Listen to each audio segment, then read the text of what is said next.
Hello everyone, Andy here, and here's what you can look forward to in today's episode. In today's episode, me and guest Freddy Harper-Davis review the 2025 NFL Draft.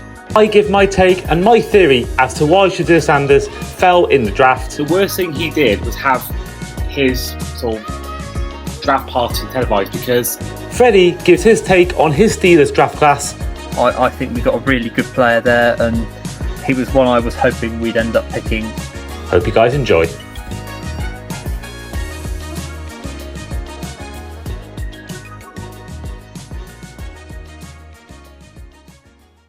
Hello and welcome back to the Across the Pod NFL podcast. I am, as ever, your host, Andy Davis, and today we're reviewing the 2025 NFL Draft.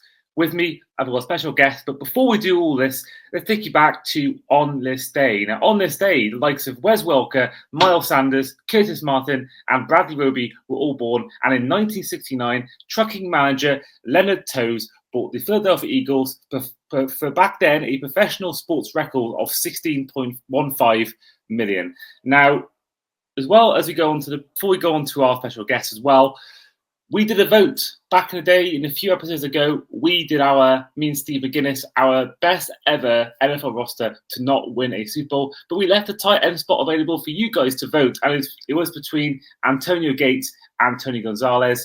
In the end, we had votes from Twitter or X, Instagram, as well as Facebook.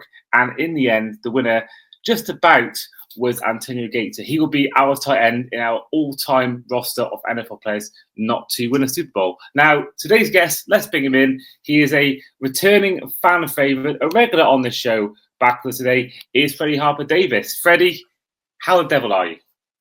I'm good, thank you. I'm a bit disappointed Tony Gonzalez didn't win the best tight end to ever not win a Super Bowl, because he's my favourite tight end of all time. So, but you can't really go wrong with AG. Well, Gonzalez was my pick out of the two. Steve went for Antonio Gates, I went for Gonzalez. Facebook had more votes in favour of Gonzalez, but it was Instagram and X that did have him picking. I personally would have picked Gonzalez, but the public has spoken, so he is our tight end. And of course, if you haven't yet listened to that episode, and if you want to find out who else was in this team, our reasoning for these players, then go and check it out. But yeah, we're here to review the NFL draft from 2025. I thought it was overall a good draft in terms of, I think the location was spot on. I think I'll still view that Tennessee, that Nashville draft as my favorite one, but certainly, this is up there for me in terms of the location. I thought it was just so iconic having the background of Lambeau Field for the whole 3 days. But I think really the main talking point came, I think, for a lot of us, and we didn't expect, Shedeur Sanders falling to the fifth round. Now, here's a guy that some had in their mock drafts going third overall to the Giants. There was talk months ago that he might even go first overall. But it seems the more as time gone on, the more he's gone further down people's predictions. From being a top 3 pick to maybe he'd be a top 10, maybe the Raiders at 6, and then now a week before people were saying, oh, maybe he'll go. Freddy, you pick on the mock draft episode him to go to your Steelers at 21, and the whole thing was he went from being he could be number 1, could be number 2, could be number 3, to then is he a first rounder? Is he not? I don't think anyone in their right mind had him, in the fifth round, and I think that was an awful shock. I think to many fans. I think it says a lot about maybe how he acted behind the scenes. No one's privy to his conversations apart from the players and the front offices. But Freddie, what's your take on it? Because I think this has to be. I'm currently writing a piece about this, about the most infamous draft slides in history. And there's Aaron Rodgers, there's Larry Tunsil, there's Dan Marino. But can you think of a more crazier draft slide for someone to go not just from top 3 to 21 or 22, to go from being a top round pick to being fifth round pick? Yeah, it has to be one of the most shocking draft slides in history. I think, and you know this well, that before the draft, I wasn't keen on Sanders. I don't think he was ever, for me, a top 5 or 10 pick. I thought maybe back end of the first round. And as we did in our mock draft last week, I had him at 21, going to the Steelers. And even then, I was thinking, I don't really want him. I think he's a second round draft talent that probably will get picked in the first round. There's a couple of others we'll talk about, I'm sure, in a minute. But I mean, not one person thought he'd end up in the 5th round. I think I wasn't shocked that he didn't get picked in the first round. I thought, he'd get picked by the Browns or something early in the second. Obviously, he did then get picked by the Browns, but not until the Browns had even taken their own backup quarterback first in Gabriel before they even came back and double dipped at quarterback, which signals to me that even the Browns weren't particularly keen on bringing Sanders into the team. And if you see the reactions of the team when they drafted him, it didn't look like they were particularly happy about drafting him even in the 5th round.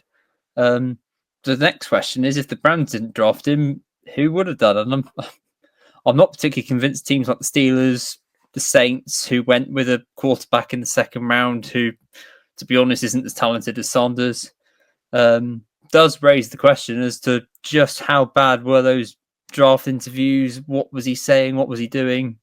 I mean, on the field, he's not a superstar quarterback, put it that way. He's a decent player, was carried a little bit by Travis Hunter, but when you've got a Travis Hunter on your team, you're going to get carried whoever you are at quarterback because he's that good. And yeah, I mean, he should have gone earlier. So for whatever reason, he hasn't, and he's now in quite possibly the worst place he could possibly be with a load of disruptive players, and they've just signed Deontay Johnson to add another one in there. So good luck to Cleveland with that locker room.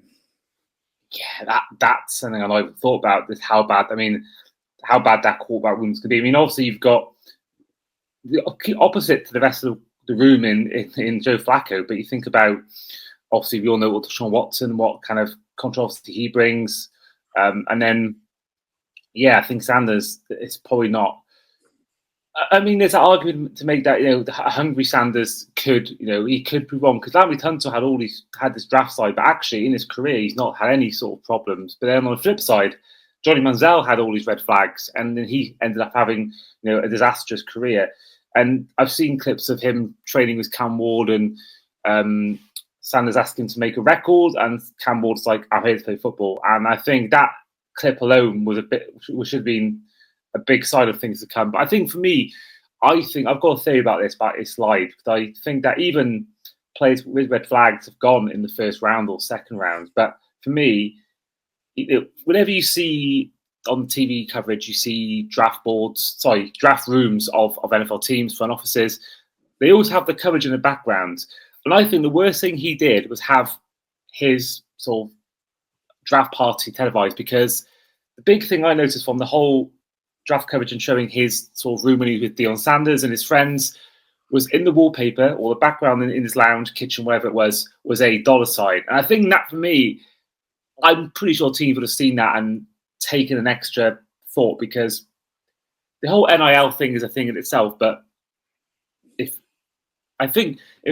my theory is, if you're a hardworking player, you wouldn't have dollar signs all around your house. And I think that, for me, it just shows that he wants the money. That's what he cares about, and that sort of is a thing for him. So I think, for me, that was a big. I kind of thinking that was a big influence, because, as I've said before, as Richardson said in his shows yesterday or the day before yesterday, that people have picked players with red flags early in drafts, or maybe 2nd round, and the fact that his house had dollar signs all around it, I can't help thinking that the front office saw that whilst they were trying to make a pick and thought, and just added to that doubts in their head. And I think that's why, in the end, for me personally, he did go so far down. But I do think that it's a pretty risk-free deal in a sense for the Browns, because, if you're getting a guy who was projected to go in the 1st round at 1 point top 3 in the 5th round, I think there's definitely, there'll be less money to pay him because he got drafted later in the rounds.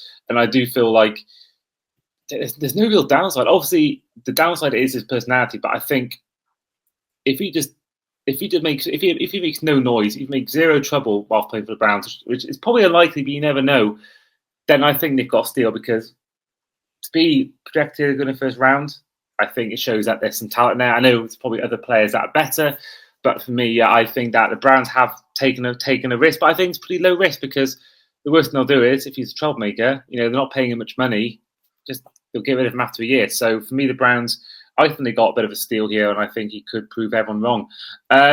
Now, on the flip side, going from fifth round to much earlier in the second overall pick, the Jaguars did something that no team has ever done before since '97: is trade up to get a non-quarterback in the first 2 picks. And that was last time that was the Rams when Orlando Pace went second overall.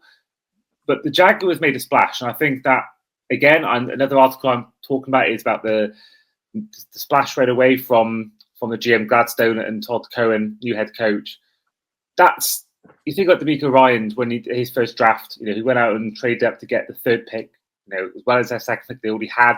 They got CJ Stroud and Will Anderson, and Will Anderson and Stroud have really just transformed that franchise on both sides of the ball. And I think that for me, if you want to make an impression off the get-go, and Cohen had all the stuff going on with his Duval in his introductory press conference, and he became a bit of a meme in the last few months. But I think this pick, take Travis Hunter second overall, trading up from 5th to 2nd, giving up, yes, a future first-round pick, but if they get Hunter and he's as good as advertised, they're not going to be drafting high up, so it's going to be not as bad of a pick to lose. So, yeah, Freddie, what was your take on it? Because I thought it was just such a great sign of intent in what is a weak division as well.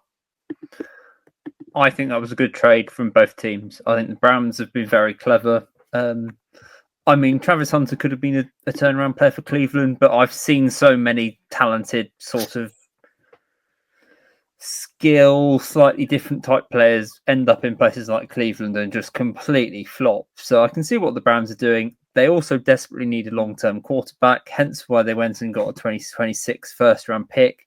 The Jags have, they're not going to be competing this year. I would be very surprised if they are, unless all of a sudden Trevor Lawrence and co turn a corner. I still think that pick next year is going to be pretty high. And I also think that the Browns' first-round pick, unless one of their young quarterbacks or Kenny Pickett or whatever suddenly has an amazing season, they're going to be picking quite high. So they're going to have 2 pretty decent first-round picks in which they could even push up to number 1 or have the number 1 pick themselves. So they've got a chance there to go and get a top quarterback. And there are, even if we don't get a Manning in the declare next year, there is going to be some good quarterbacks at the top of that draft next year. So they're going to be in a good position for that. I also really like the fact that they took Mason Graham. He's one of my very favourite players that came out of the draft, 5th overall, the defensive tackle. Again, a player that beefs up a line, which in the AFC North is so important. Obviously, the Steelers did a lot of that. The Ravens do it every year. They keep bolstering the lines, and the Cincinnati's found out if you don't improve your defensive line, you get found out very quickly in that division. So I really like what Cleveland did there. Admittedly, said through gritted teeth. But for the Jags, yeah, it is risky. Obviously, very new coaching team, new GM, all change in Jacksonville. To take a player who is 2 ways. There's been so much discussion about how much he's going to be used because he can't obviously play 100% of snaps in a football game because it'll either wear him out or he'll have some injury from playing far too often. So it'll be interesting what sort of snap counts, what sort of packages he's thrown in on both sides of the ball. I don't doubt for 1 minute they're going to try him on both sides of the ball. And I'm really excited to see what he can do and whether he's going to be a big impact. Obviously, he's going to be a big impact on fantasy football. That's another thing on a side note as to what sort of scoring that's going to impact and whether in sort of defensive scoring, whether his receiver points will count towards that. I know in Sleeper, for example, that they will. So that's interesting. But for the Jags itself, he's a skill player. He's I think he is quite possibly the most exciting player I've ever watched in college football, just from the fact that he can do pretty much anything. And I've never seen another player who can have the same skills offensively as you can defensively. So I can't wait to see what he's like. I think it's a big risk from Jacksonville to do that. But I think it's a good trade for both sides. Yeah, I think Hunter, you talk about Sleeper, I think there's some leagues out there where you get points for defense as well. You all think about if you're doing a redraft, especially, I'm definitely prefer redraft leagues to dynasty leagues. I think if you're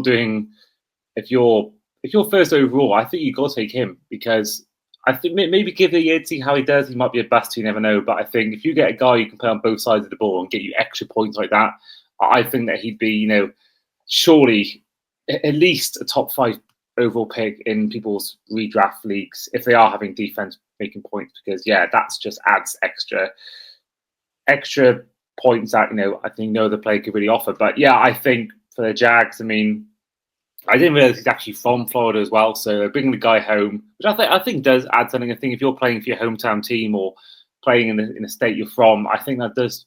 I could be wrong, but I'm thinking it makes an impact in terms of having that extra push because you're playing for your states. Basically, are bigger than the UK. They're bigger than this country we live in. So, if you're from a state like Florida or a state like Wisconsin or state, you're gonna want to fight hard for your team. But I think talent alone, not many two-way players, but one of the best ever players of all time is a two-way player in Shedeur Sanders. So, I think it's exciting for them. And I think, of course, we're going to get him in London every year. Unless he jumps ship, he'll be playing every year in London.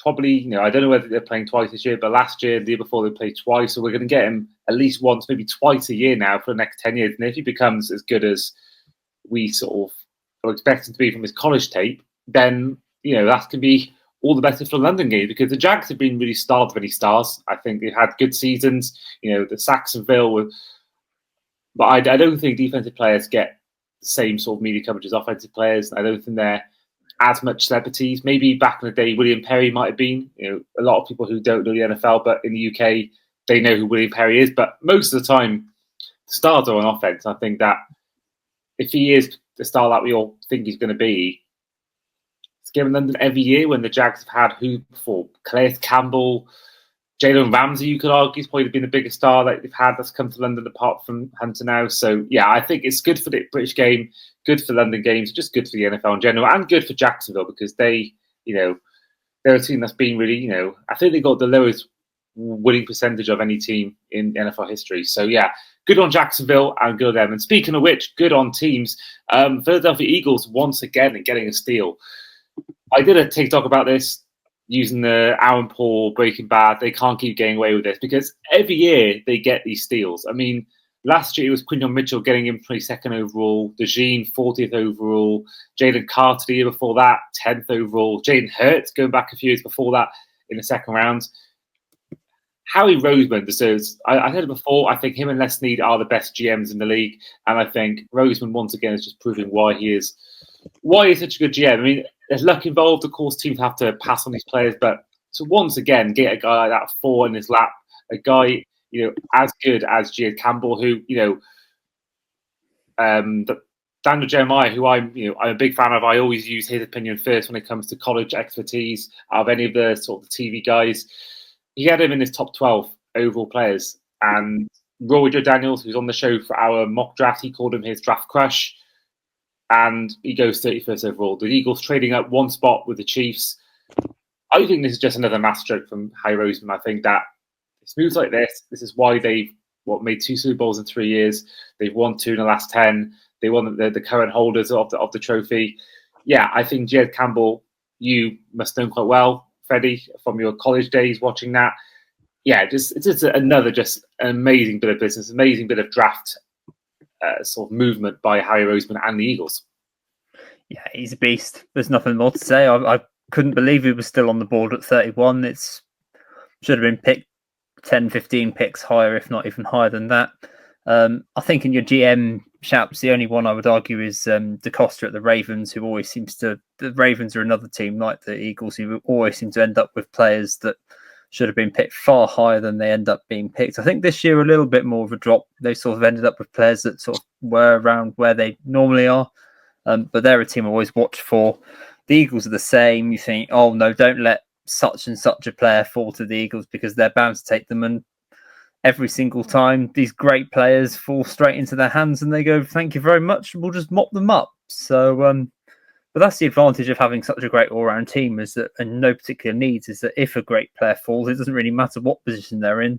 The Eagles can just snap them up and go, fine, you'll fit right in our team. And he's just another cracking player to add.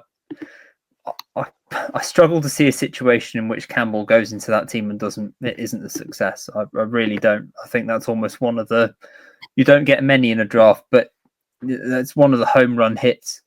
I mean, there's a handful I think will be really, really good. If we look further up the draft, for example, I think that the two tight ends that got picked early, Loveland and Warren, I think are two really good players who will end up doing well for both the Colts and Bears respectively.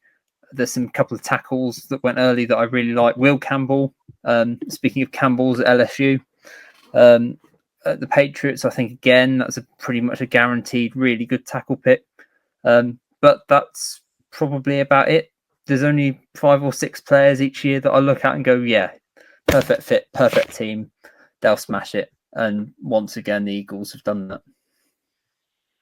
Yeah, it's just another massive joke from Harry Roseman. And, I think, I want to get in touch a little bit on, I think, talk about stable franchises, stable organizations. Your Steelers are one of them.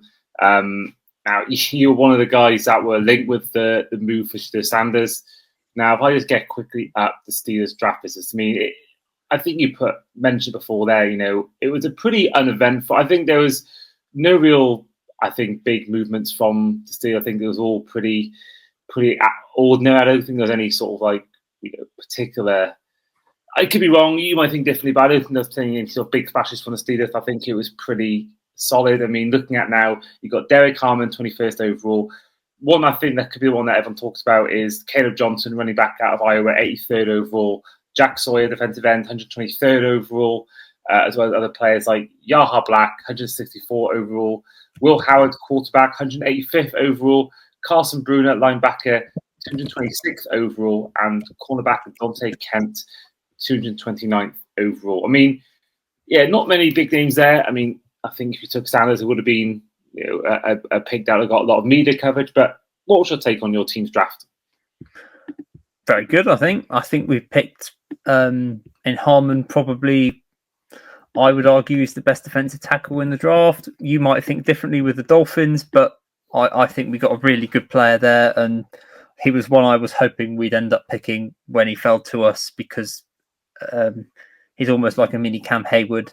Obviously, Cam Hayward's getting towards the end of his career now, and we are looking for somebody to come in and replace him. And everyone says about the Steelers' issues at quarterback, which are well known, but one of the big problems in the playoffs, lost the Ravens in the offseason, was the fact that they ran all over us for over 200 yards. And so we needed to bolster that defensive line, and bringing in somebody like that was exactly what was needed. So I'm very happy with that pick. You've mentioned Johnson. He's a bit explosive. That's a steal in the 3rd round. I thought he would go a good 30, 40 picks higher than he did. So I'm very happy with that pick too. We picked a couple of guys from Utah, which is quite funny because obviously they play in Steelers colours, so they won't have to change very much to adjust to that. And then obviously we took Will Howard, who, for those who watch college, know won a national championship last year. So yeah, a decent quarterback. He's probably a backup quarterback, if we're being honest, but a good chance in that quarterback room at the moment with Mason Rudolph and some bloke we picked off the street in Miami in our quarterback room at the moment, Skylar Thompson. So yeah, good opportunity there, even if not for Mr. Rogers. But yeah, I think overall a pretty solid draft. I think our quarterback of the future was never going to be in this draft, if we're being completely honest. I know I had Sanders go in the mock draft just because of the way the pennies felt, and I thought teams would be higher on him, but clearly they weren't. But I'm pretty happy with that, and I'm pretty happy with the Steelers. I don't do draft grades, but I think it was a pretty decent draft. You mentioned Rodgers as well. I mean, I think the fact that they didn't get, they got a guy probably for the future in Will Howard maybe, but they didn't go and get Sanders. And I think the fact they didn't get any quarterback high up, I think for me shows an intent that they do want to get Rodgers. But what's your take on the whole Rodgers thing? Firstly, do you think he is going to go to the Steelers? And if he does, do you want him there after how maybe his last couple of years have been in the NFL? I mean, as the saying goes, and the same goes for the Browns and the Raiders, is you can't really judge a player from their time at the Jets. So it's a little bit wait and see. We'll see what happens. We won't pay Rodgers anything like the Jets paid him. That's almost for certain, and that's probably one of the things that Rodgers is weighing up with the contract offer, because the Steelers are the only team that's really left now that he could go and play for and realistically start for. But I'm not bothered if he doesn't, because I think even with Mason Rudolph, we'll probably still be pretty competitive. Knowing the Steelers will end up winning 9 games somehow, as we always seem to, but it won't be a terrible roster, even if we've got to put up with Mason Rudolph for a year. We're going to have at least 3 or 4 compensatory picks next year intentionally, because so many of our free agents went for big money in the off season. So we've got plenty of draft capital next year if we want to trade up, depending on where we end up picking. But it's pretty clear our long-term quarterback future is in the 26th draft, which, of course, you talked about draft locations earlier. The best draft location, of course, will be next year. Yeah, well, I think that should be great, because I think that kind of AFC North, NFC North football is the best football if you're a fan of the sport. For me personally, and I think the fans are hardcore. Obviously, the weather's not going to be cold then, but the cold weather is football weather, and I just think that you're going to get, like Green Bay this year, a lot of passion coming out of these fans, and hopefully we're going to be there next year. Of course, we were invited to come this year to Green Bay, but just the stars didn't align. But yeah, hopefully I'll be there next year, hopefully to bring some content out there. But I think Pittsburgh is going to be a fantastic place. Having visited Pittsburgh, it's, if you like eating food and drinking alcohol, then it's a good place to be. It's got bars and restaurants on tap. So yeah, I think that's going to be great. I don't know, are they going to do it at Aquasol, or they can do it somewhere nearby? Where is it? I don't know whether they've announced yet where it would be, because obviously last year was at Lambeau Field, but a lot of times it's not near the stadium. So it's Pittsburgh. Have you heard anything about where exactly Pittsburgh is going to be in 2026? I'm sure it's been announced, but I've not seen it. Fair enough. Before we go on to the Dolphins, my take on them. I mean, I think Rodgers, I'm not a betting man, but I would definitely take a punt on Rodgers being comeback player of the year, because even though it looked terrible, and I do think stats aren't everything, but Rodgers was 8th in the league for passing yards. Now, had more than Josh Allen, who got MVP. Allen was 14th. CJ Stroud was lower. Jaden Daniels, Jordan Love, Jaden Hurts, who won a Super Bowl. They're all lower than him when it comes to passing yards. And you look at touchdowns as well. He's in top 10 again. He's tied for 7th for touchdowns last season with the Jets. This is the bad season for Rodgers. Same as Allen, more than Mahomes, more than Daniels and Herbert and Jordan Love, Stafford, Stroud. So I think there is life in the old doctors yet. And I do think that if he's going to have a great year, it's this year or never. And I think that he had a bad year with a bad O-line, with dysfunctional franchise. If you're going to a team like the Steelers where they can get you 9 wins with Mason Rudolph as your quarterback, I think they can make the playoffs at the same time. I think they can do the same with Rodgers. Now, I know I said the same thing for Broncos when they got Wilson, when they had bigger wins without him. I said the same thing about the Jets when they had Zach Wilson and Joe Flacco and they got Rodgers. But I just think that they're still something there. I just think exactly what you're saying. I just think that this Jets franchise, a bit like Man U at the moment in football, it just seems to make everyone come in look worse. So I think you get him with a good coaching system, a good franchise. I think Rodgers, personally, he could turn the corner and have one final great year and then maybe end on a high in 2025. So my take on the Dolphins, I really wanted a defensive tackle in the first round. I really wanted a offensive line help, but I really wanted Kelvin Banks Jr. Of course, he went to the Saints before that. I think it was 9th or 10th overall. I think Kenneth Grant, I was expecting maybe someone else, but I'm not going to complain. I mean, I think a D tackle with a lot of speed. From watching the tape on him and watching the coverage on draft night, he is quick for his position, and I think that does fit into our speedy sort of player. Sort of,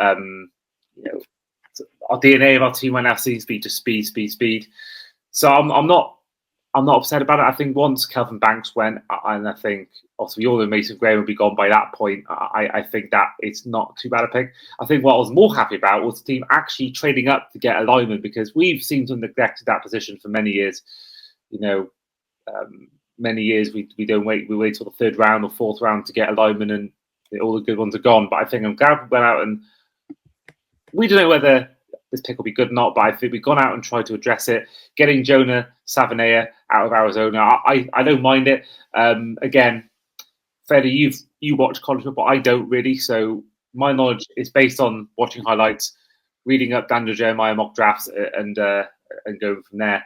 But I think the only one I want to talk about really was Quinn Ewers getting him 7th round. Now, a guy that had a lot of people, had a lot of praise. I believe was he on the front cover of the college football game? I could be wrong, maybe it's someone else, but he's had a lot of, he's a guy that I heard a lot about, and I don't think I saw him going in the 7th round. Now, there's probably a reason for that, why he's 7th round, but I don't mind it. I think it's a backup plan. I know Zach Wilson's it's backup. I don't think it's a great backup choice to have, but it's probably worse out there to have. But I think having Quinn Ewers as a third choice, I don't think hurts, because you just don't know what the future holds for Tua Tagovailoa. You don't know if he gets another concussion. We don't know what happens then. And I think Zach Wilson has proved not to be the guy. He's proved not to be a starter in the NFL. So I don't mind Quinn Ewers. I think there's definitely an upside. I think that the worst thing you can do, like with Sanders and the Browns, low salary because of the draft pick and where he was taken, doesn't work out in 3 years, then we can just release him. So I'm not against it at all. But yeah, I'm not expecting many great shakes from this season. I think our ceiling is making the playoffs, making the wildcard round, either winning that game and losing next, or losing in the wildcard round. I don't think I've seen enough in the off season to really give me hope that we're going to suddenly turn a corner around and get 14 wins. But I do think we down the stretch we were pretty good. Once we had Tua back, if Tua does stay healthy the whole year, which is a big if, then I do think he makes it competitive. Whether he wins you Super Bowls, whether he wins you big games, is a different story. But I think we'll get at least 9 wins if Tua stays healthy, and all the other big stars do as well. But that's where we're going to end the episode for today. Our 2025 NFL Draft Review. First of all, Freddie, thank you for coming on. Thank you very much. I just want to add a little bit about Quinn Ewers, because I've watched quite a bit of him at Texas, and I thought, I spoke to a friend of mine, I thought that was a really, really good spot for him in Miami, because obviously you've got Manning there in Texas, so he's been fighting for that number 1 spot for the best part of it, a year, and he did lose out in the end, but there is a player there for sure, and I think he's gone into the right room.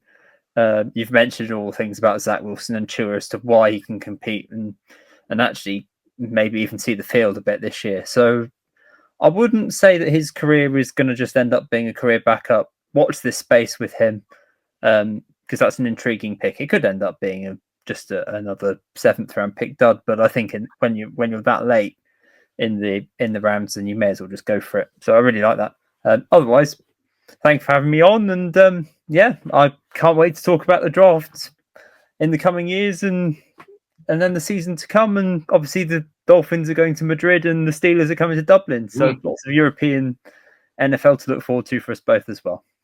Yeah, and of course, your Steelers, I mean, if I'm right in saying you've never seen them play in person, am I right? No. So I think obviously Dublin's a lot closer a journey to make than maybe Pittsburgh is. So I can only assume you're going to try everything you can to get there. And the fight for tickets, I suspect, but we'll see. Absolutely. But yeah, that's where we'll end the episode for today. And yeah, I hope you guys enjoyed the draft. Hope you enjoyed our mock draft and, of course, this draft review. And we'll bring you back with some more off-season episodes coming up in the future. We're once again doing our episode we did last year, such as letting AI choose our episode theme, start bench trade with quarterbacks, and other NFL off-season topics, such as ranking our top 32 quarterbacks in the NFL. But in the meantime, this has been the Across the Pod NFL podcast. I have been, as ever, your host, Andy Davis, with our guest today, Freddy Harper-Davis, and we'll see you guys next time.